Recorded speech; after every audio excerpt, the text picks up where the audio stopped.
Pass this jobs bill. You should pass it right away. Pass this jobs bill. Pass this bill. Pass this jobs bill. Pass this bill. Pass this jobs bill. You should pass it again. Right away. Pass this jobs bill. You should pass this bill right away. You should pass it. And I intend to take that message to every corner of this country. I think he wants them to pass the bill. He said it 17 times. We counted, and our panel is here to grade the president on style and substance. Of course, Louisiana Congressman Bill Cassidy, pollster Chris St. Hilaire. He's the author of 27 Powers of Persuasion, and Democratic strategist Christopher Hahn. Gentlemen, thanks so much for being here. Congressman, let me start with you. In terms of substance, what you heard the president say last night about jobs, what grade do you give him? Oh, he gets an incomplete.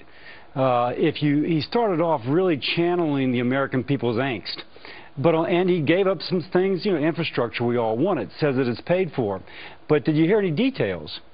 And we heard a speech that sounded remarkably like other speeches, but that did not accomplish the goals that he says this one will do so. And he says that he will release the details on September 19th, that he didn't want to do that in front of this 33-minute or whatever it was speech last night. But what did you think, Chris, about the substance of what he said? Well, and that's part of the reason for the incomplete. But overall, I'd give him a D. I think what you got was a bait and switch.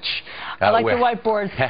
Here you go. So you got a D on substance, but why is that? I mean, he talked about things that Republicans have actually been calling for in terms of payroll, tax cuts, infrastructure spending. So why a D? Well, in small business tax decreases and tax credits. So in one sentence he says he wants to help small businesses, and in the next sentence he says he's going to pay for this plan by increasing taxes on the job creators in America. So you have a bait and switch, because in one sentence he says he wants to lower taxes, and another he says he wants to raise them. Christopher Hahn, hold up your You know what? You guys watched a different speech. I give him a B. And there was nothing in this speech that these guys shouldn't like.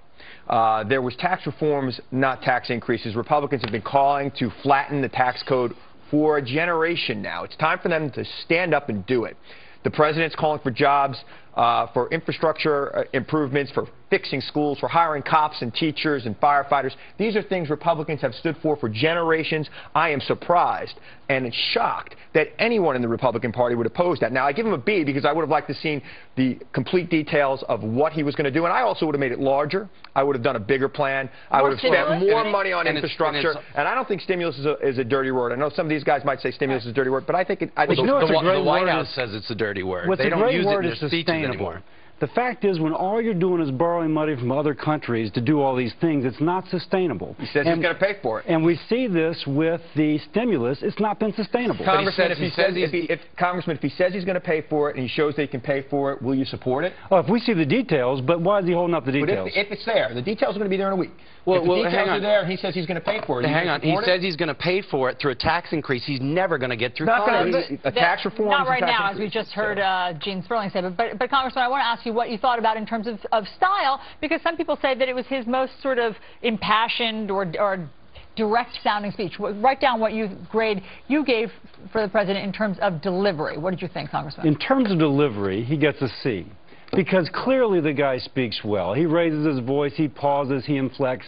On the other hand, the whole time he's speaking, you're thinking to yourself, I've heard this before. He never got us to transcend the fact that we had heard it so many times before. Okay, Chris and Chris, hold up yours simultaneously. A B and an A. Okay, not bad. Chris, you even liked his style. I give him a little B. I give him a little B because he is the style over substance president, and you've got to give him credit. He does give a good speech. In fact, 64%. This is the TV. The TV age. You got to be forceful. He was forceful. He was strong. We want to see more of that. No more no drama. Political Obama. Panel. Thanks so much. We'll be back in 2 minutes. Thanks so much, guys. Thanks for having me. Thank you.